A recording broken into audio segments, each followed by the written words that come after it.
Duplicate courses listed. When viewing your degree audit, you may see a course listed in two spots in the audit. Let's look at an example.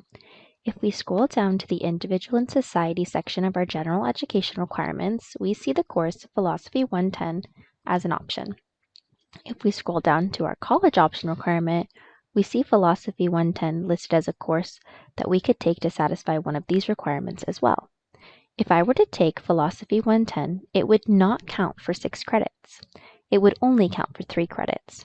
In that case, your general elective requirements will increase.